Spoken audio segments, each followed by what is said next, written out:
Find the lowest priced health plans at healthforcalifornia.com. Get a quote in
Well, good afternoon. Good afternoon. How are you?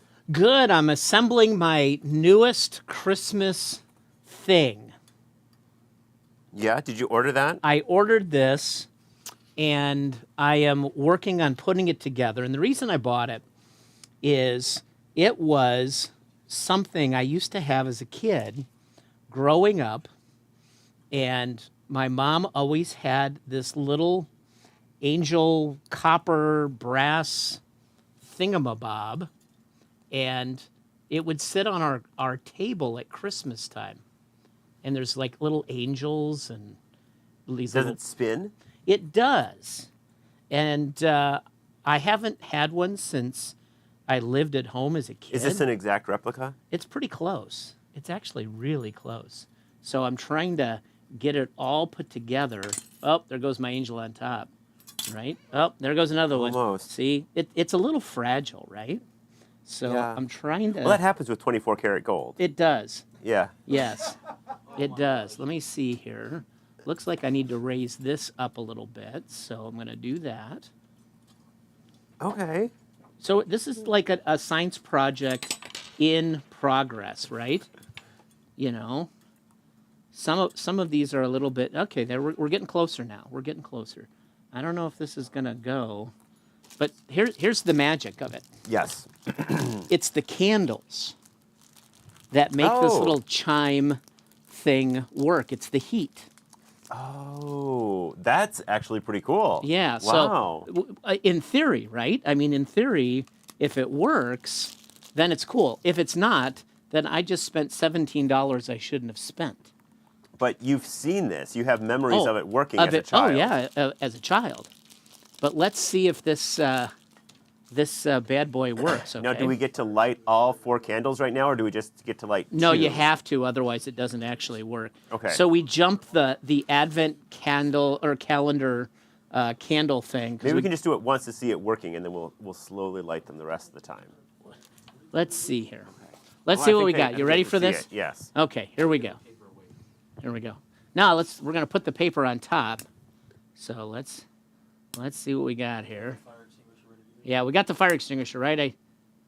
It's already going. We'll just use Phil's water bottle. There it goes. It's not dinging though. That's my. Wait, that's crazy. So these little things on the end should be like dinging. Oh, barely.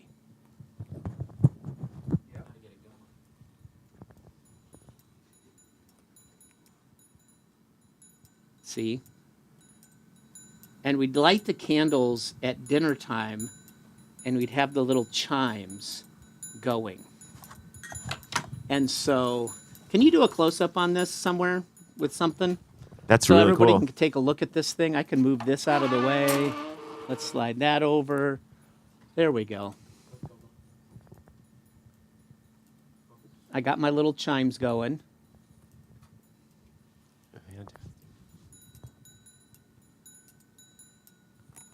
it's called a Yule Christmas or Chrism.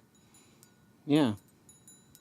So, oh no, I'm sorry, I'm writing it wrong. Yule chimes. Excuse me. It's hard reading it upside down, right? So Yule chimes. Yule chimes, and you can see, by the picture, little angels, and my little thing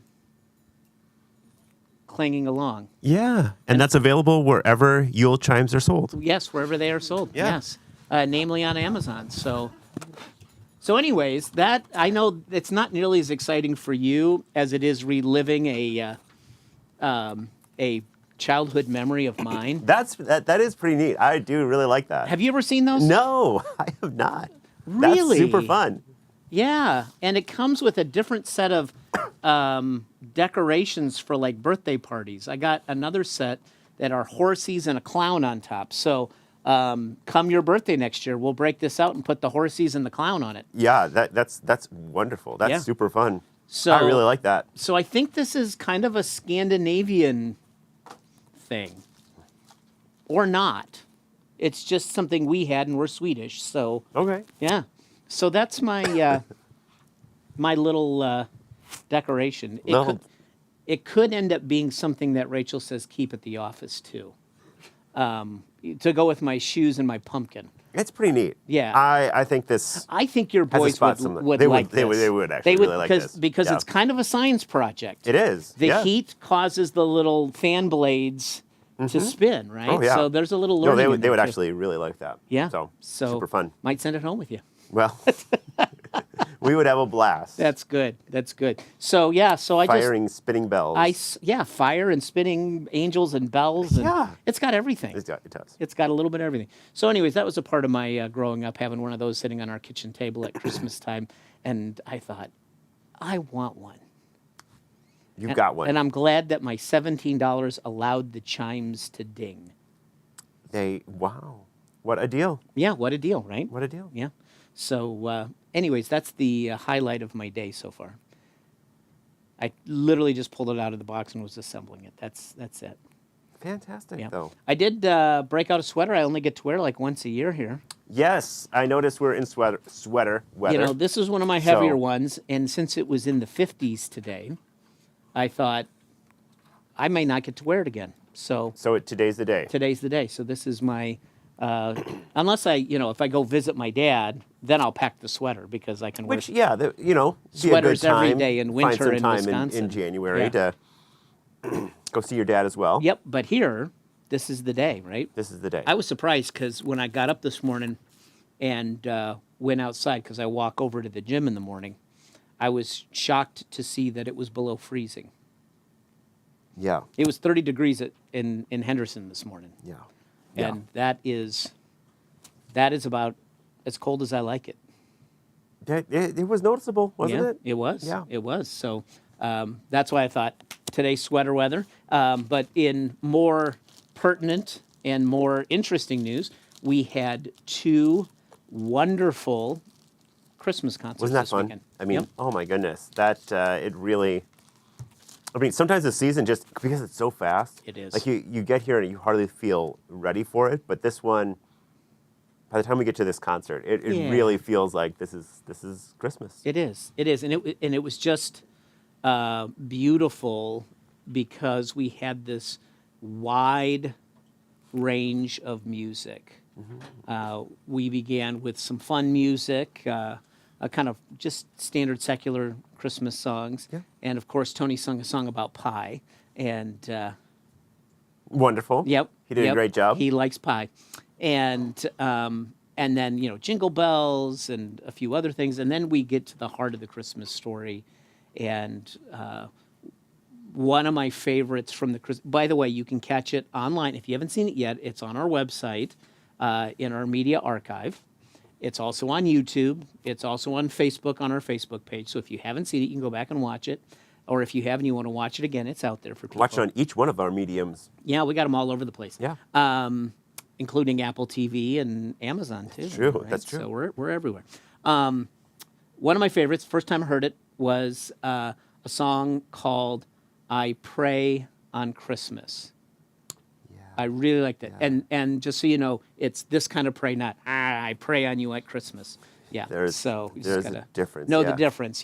Which it's the PRAY. Yes. Yes. So that to me was the one that really resonated with me at the concert. I mean, I still love "Oh Holy Night" and "Mary, Did You Know" and "Would It Still Be Christmas" And when Dana sang "This Angel," that was one that Yep. like it brought back so many memories of just last year, where I felt like that song. We brought that one back. So last year when Dana sang that song for the first time, you were preaching that weekend, weren't you? I believe so. I think yeah. you were. Yeah. That was when I was hearing that song, I'm like, oh yeah. I think I was not preaching. I think Brian was preaching it was that a weekend. pretty powerful song. Yeah. So And that just- reminder of God coming to us and making us new and whole, including Mary, in the redemption of humanity. So it was just a full weekend, any way you slice it. Yeah. So we did a bunch of invites, and we had a bunch of guests here over the weekend. which is also another wonderful thing to be able to see the church. Yeah, the expose people ready- expose folks to the good news and what we do New here. faces. And, Yep, and always try to greet everybody and anybody who's in the building and leave a good impression. And so we just want people to know that there's a safe and loving place here in the valley that they can always come to. And I think not only the music was kind of an expression of that, but just how we treat each other when we're here to do that as well. And get this. I did not eat any sugary sweets from the bake sale. which Sugar-free only. is good. Yes. Yes. Yes. Take So- care. It's good to. So I'm taking but, care of But myself. they had plenty of different options though. Yep, they did. That was quite the bake sale. It was professional grade as it relates to bake sales. Yeah. And, we give thanks for all the help that went into getting that set up and manning the tables and Pat Oldham getting all the folks to sign up and bring their treat. I mean, it was just something else. So it was really nice. So all told, it was a what I call satisfying weekend here. Yeah. And yet at the same time, we had church this weekend too. It wasn't just, clear the decks. We're just going to do 2 Christmas concerts and be done, which in some ways, the amount of effort you put into that, you could almost say that, right? But we're like, nope, church is church, and that's what we do. So we did that, as you know, we do that on top of everything else. And we had 2 really special songs this weekend in worship. One we're going to hear on Thursday. But today, we go back to our 11 o'clock service, and Jessica Ramskel sings a song. It was beautiful. I had not heard this song until she sang it. Yeah, I mean, really a beautiful song. And in the theme of the second week of Advent, as we lit that second candle, is peace. So this song is all about peace. And so if you didn't get a chance to worship with us at 11 o'clock, this song will bless your heart. Let's take a listen.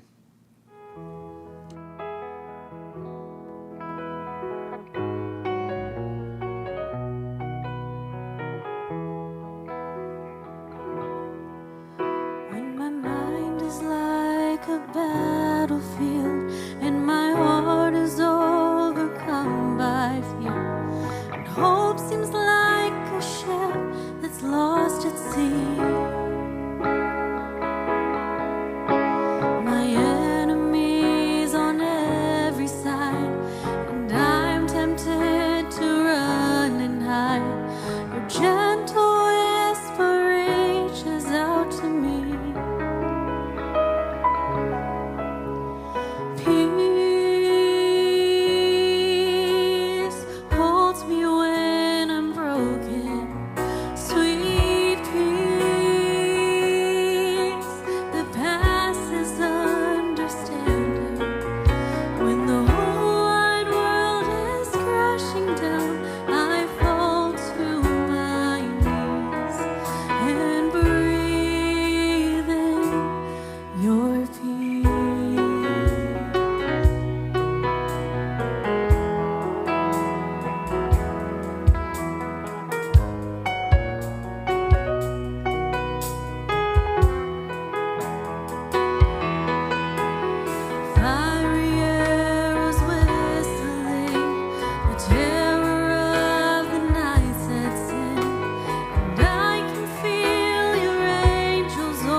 God who's never far, so I will not be afraid.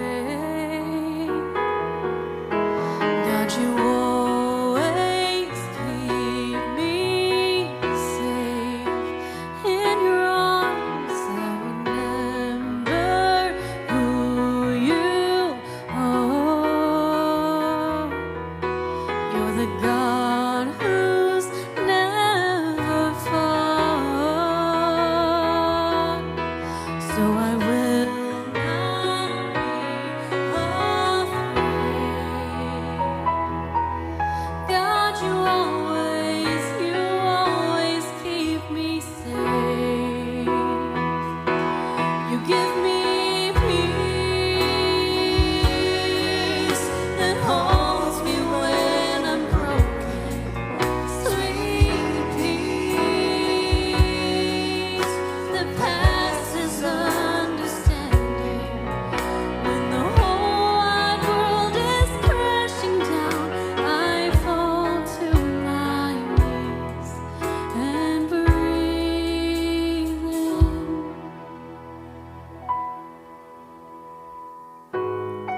I breathe you in. Take a deep breath and be still and know that you are God alone.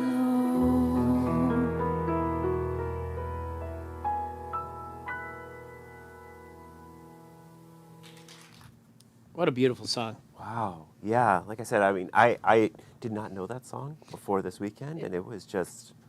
That was I guess just perfect. Jessica brought Yeah. that forward to Robbie and said, "Hey, I got this song on peace." And Robbie's like, "Perfect. Second week of Advent, peace. Let's do this." Yeah. And she Yeah. has such a beautiful voice. I love it. And the song itself is not that old. It's 2020, written by a guy by the name of Ed Cash, and it was written and performed by a group called We the Kingdom, which is a very popular worship band out in the world these days. And it was a part of a compilation album in 2020, and the title of the album was Peace. And it was that album itself was so successful that it was nominated for Best Album of the Year in the Dove Awards. It didn't win, but it was nominated. So, you know, when you're up there at the nomination level, you got some good stuff. And also Billboard Music Awards, also it was nominated for Christian Album of the Year. It did not win, but it was nominated. So, you know, it was quite the album to be in that running for an Album of the Year.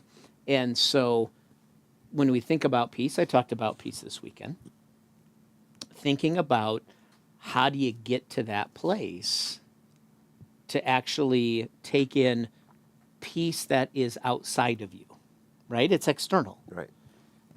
Because a lot of us experience chaos and kind of life out of control. And so to find peace is as if to acknowledge that I don't have it, but I need peace from a different place. Mm-hmm. And that's why we were talking about that story about the guard Yeah. whose life was at a breaking point after having an earthquake, thinking all the prisoners had escaped. Paul and Silas were in prison, two Christians, and thinking his boss would kill him for not doing his job. Yeah, or worse. Or I mean, it's worse. just like, yeah, he would rather. You know, Yeah. punish and torture or whatever. Yeah. And this guy just finally got to the point where he's like, you guys have something I don't, peace. How can I have that for me? And at that point, Paul and Silas tell him the story. They don't go into detail, but clearly they tell the story of Jesus, his death, his resurrection, and that peace that surpasses understanding. And he's like, sign me up. And he did. And he was baptized with his whole family, middle of the night. Yeah. So what's the latest you've ever done a baptism? 12:15? AM? No. Oh, noon. Noon, PM. I don't know. I Yeah. actually don't know. Yeah, I think maybe an evening service. So I'm for me, maybe 6, 7 o'clock at night might be the latest. Yeah. But this was like 2, 3 in the morning. 2, 3 in the morning. Yeah. Yeah. They can happen anytime. Anytime. And then it said in the story, and I talked about this, then he was filled with joy because of this moment of connecting with a God who is real, who exists, who loves and cares. And I was telling everybody last weekend, peace always precedes joy. Yeah. And so he had joy because he had found that peace he was looking for that had been so elusive in his life. Yeah. And, for us, if we don't look in the right place for peace, we'll never find it. You know what? That's a really good point. Because we can search for peace all we want, but if we're searching in the wrong, Yeah. and we tend to gravitate towards the things that actually aggravate us or build up this internal anxiety or fear. Yeah. And you're not going to find peace on the news. You're not going to find peace on Twitter or social media. You're not going to find it in those places. Yeah. Look to the one who has the title, the Prince of Peace.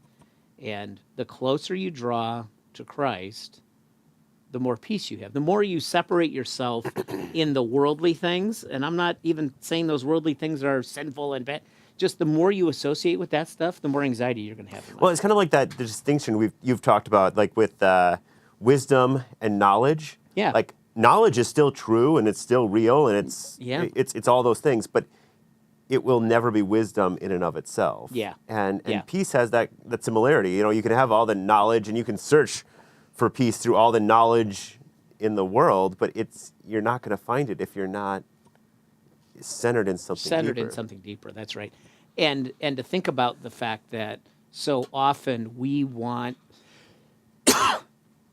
excuse me, that external peace, not from Christ, but we're always looking for someone else to be the initiator of it. If they would just, calm their jets, if they would just do this, then I could find some peace. Mm-hmm. We yell about that at, people in Washington, D.C. or, other places. Well, if they would just do that, I'd be at peace. Well, they're never going to do that thing. Whatever that thing is that you want to do, they're never going to do it. Yeah. So you're not going to find peace there. And therefore, watching the news is only going to raise your anxiety. I'm not saying you shouldn't be informed, but if that's the place where you think, oh, I finally can find a little bit of solace. And you poured all your faith into that. For that, it's just going to keep driving you nuts, right? Yeah. And so there's got to be something greater where you place your trust and not just looking for peace out in the world or from certain groups or individuals or waiting somebody else to be the initiator of, it's not going to happen. And then conversely, kind of living out your faith. We sang about this in a couple of our services this weekend. Let there be peace on earth, but let it begin with me, right? Yeah. So if you're looking for more peace, you also got to be the initiator of it and pay it forward a little bit because you're not just going to organically find, the peace of mind that you're looking for. You're more actually apt to find somebody who wants to give you a piece of their mind in a lot of ways, right? Yeah. Peace is something that we're all searching for, and we can find that stillness within us if we're willing to just quiet ourselves. That's right. And that's exactly what Jessica was singing at the end from the Psalms, let me be still and know that you are God, right? Yeah. In that stillness is where we find that peace, not unlike if you're in a place that has snow, that first snow of the year, right? Mm-hmm. Where there's a stillness and a quietness to that. And actually I had somebody talk to me today in the office about remembering some of those moments of a heavy snow and how quiet the world gets around you. Yeah. And in that moment, you can just kind of sense the world slows down. Even if it hasn't, it just feels like everything has come to a quiet halt. Yeah. And you can be in that moment. Now, today, of course, we picked out some verses to think about peace. And from Psalm 119, that's a psalm that's all about the Scriptures itself. And it's the longest psalm in the book of Psalms.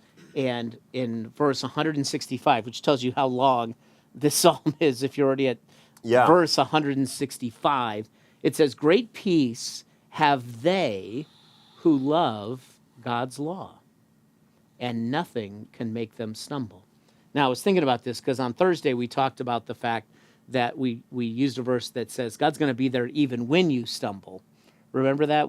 I forget what the reference is, Right, but but I mean, yeah, you're going to stumble. you're going to stumble, and so God's there. So here's this one. It says, "Great peace have they who love God's law, and nothing can make them stumble." And I was thinking about this. I was like, that seems like you hear one thing on one side and one thing on another, and like, is that in conflict? And I was just reflecting on this, and I was like, oh, often when you are grounded in Christ, grounded in like your discipleship, let's say, how you live out your faith. Often when you are confronted, if you're well grounded, you're going to navigate that thing, that obstacle, that trouble, that conflict. And you will, if you're grounded, you tend to make really good non-reactionary choices if you're grounded. Where you stumble, which is not talking about this, is often we're our own worst enemies. Where we stumble is when we're not checking on ourselves. Like we might be really good at external circumstances, but often we're often our own worst enemy of getting upset or blowing up, and you're like, no. When I'm around people and I'm really grounded, I'm helping people, I'm navigating, and then I get home and then I get frustrated and stumble per se. But those who are focused in on God's law in that moment tend to make the right choices, find that peace. Great peace are for those who love God's law, who are helping others and working in it. And then kind of alone, maybe we get frustrated at stuff we shouldn't, I can remember once I was trying to put some pans away from washing some pans after cooking. And I used to have this stove that had a drawer at the bottom. There's like a storage drawer. Yeah. Now, Yeah. my stove today doesn't have that because I have a double oven, so it's all oven space, but I used to have a drawer. And I was trying to slip a pan in there, and it was not going in. And then I get frustrated, and all of a sudden, I'm banging pots and pans. I'm like, it's going to go in there no matter what. And it's like a cacophony, right? Yes. And- I can imagine it. Yeah. Yeah. And I kind of lose it because I'm really frustrated that this pan isn't going in this lower drawer. Yes. And Rachel calls out from the lip, like, what is wrong with you? What is wrong? So like when I'm out and amongst people and helping, like I'm glued to God's law. I'm glued to kind of my discipleship walk, and I'm self-governed, right? And then I get home and I can't even put a pan away without getting angry. It's frustrating. You know what I'm Yeah, saying? Like, yeah. so in this, it's like great peace are those who love your law, and like living into it is great. And then sometimes you let your guard down, maybe away from people, and then the wheels come off. Yeah. And I was like, it was almost like I'm going to teach that pan a lesson. Mm-hmm. That pan has no emotions. That pan is an inanimate object, but yet I was going to make sure that pan knows who the boss is. I get it. Yeah. I get it. It's a relatable example. I feel like we've been there. Have we been there before? Yeah. Yeah. And I just like, oh my gosh, like I came unglued. Yeah. And it wouldn't have happened at church because I guard my heart. But at home, Yeah. I wasn't guarding my heart, and all of a sudden, I'm losing my mind. Yeah. We have moments where Right? it's just like, and especially if we've been through a lot, and then it's just, Yep. yeah, trying to figure out how to make this life work, and it's just not fitting. Not fitting. That's right. So that's just always a reminder, and that story comes up at home every so often, especially if I'm unloading the dishwasher, and she's like, "Be careful. Yeah. Take it easy. It's gonna be Be okay. still." Be still." Yeah, it's a little embarrassing, but we've used this next verse a lot because it's one of the most clear verses on peace in Scripture about how one gains peace. So this one might sound familiar, but it's well worth revisiting because it's that good. Yeah. So Isaiah 32, verse 17. The fruit of righteousness will be peace. The effect of righteousness will be quietness and confidence forever. It's good stuff. Yeah. Right? So the fruit of righteousness, in other words, what comes out of being righteous is peace. So you go, well, what's righteousness? Righteousness is tied to relationship with God. It's tied to when I'm in relationship, I'm making right choices. Act justly, same thing. Yeah. When I'm connected to God, I'm acting justly, I'm acting righteously. I'm in a righteous relationship when I'm connected to Christ, and the effect or the fruit of that is peace, like, oh, I'm close to God. Yeah. More peace in my life. And then it goes on to say even farther, and when you have that righteousness, therefore you have that peace, then you'll have a quietness to your soul. In other words, you're not combative, but also you have a quiet confidence too. Right. Right. Like, oh, why wouldn't I want that in my life? And I do, except obviously when I'm unloading the dishwasher. But other than that, I have it. Yeah. So you never lose your temper, Philip. You always just seem to, you're very even keeled. He's off camera right now looking at me like I'm a madman. And he's like, I don't even know who this person is in this chair right now. Look at that. I don't even recognize. He's a monster. Oh, a monster. So I'm still on the journey of having peace all the time and not just some of the time, right? I think that's the human walk, is Yeah. to find that and to realize, oh no, I can let peace in this moment too. That's right. That's right. And a part of that piece, it kind of reminds me of the serenity prayer of kind of accepting what is, changing what you can, but accepting what you can't, and just let that ride. And that was a part of me talking about you got to make peace with stuff. If stuff's already happened, you can't change the outcome, you got to make peace with it. Otherwise, you're going to keep replaying the movie in your head over and over and over again. Like, you got to find the peace because you can't change it, as well as worrying about stuff in the future. You can't, until the stuff actually happens, you can't worry about what may or may not happen. Well, you can, but it's just a waste of time, right? So make peace with your past and your future so that you can live in the present. Yeah. Now, every service we do, we always end with a blessing. Yes, we do. Yep. The old formal word that we don't use anymore, because unless you're a church insider, you'd be like, what's that word? Benediction. The benediction. It's just easier to say blessings for the journey. That's true. It makes sense. Like, oh, I Yes. know what that is. So unless you're a church insider and you're like, oh yeah, the benediction is just the last thing. It's the last thing we do, right? Blessing for the journey. And the one we use is a combination from Scripture, but also from William Sloane Coffin. And ran across that a good 10 years ago, and I've been using it ever since because I just love the words. But the biblical part of it comes from the book of Numbers, and it was actually an instruction from God. Yeah. And God was like, okay, the Levites are the religious family of all of Israel, and anybody who's in that family is going to be a priest in the temple. That was your role. That was you your were role. The priest. You Yep. didn't get to choose your occupation. If you were a Levite, and you were a male, you were going to be a priest. And God was giving his instruction about worship and all sorts of things. And God said to Moses, he said, tell Aaron, who was the first high priest, tell Aaron and his sons, this is how you are to bless the Israelites. So in other words, this blessing that we use, at least the first part of it, is basically God saying, when you bless people, this is what you're going to say to them. So I love the fact that it's like we use a blessing that God says, use this because this is how I want you to show my favor on people. Yeah. I love that. So, and it should sound very familiar to you. The Lord bless you and keep you. The Lord make his face shine upon you and be gracious to you. The Lord turn his face toward you and give you peace.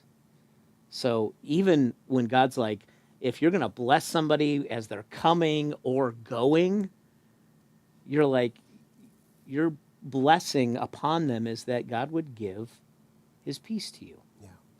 And so I think that is one of those things that may be overlooked in the Christian walk is don't minimize the importance of peace. And I don't mean world peace, I mean peace in your soul. Don't minimize that because that will allow you to sleep well at night.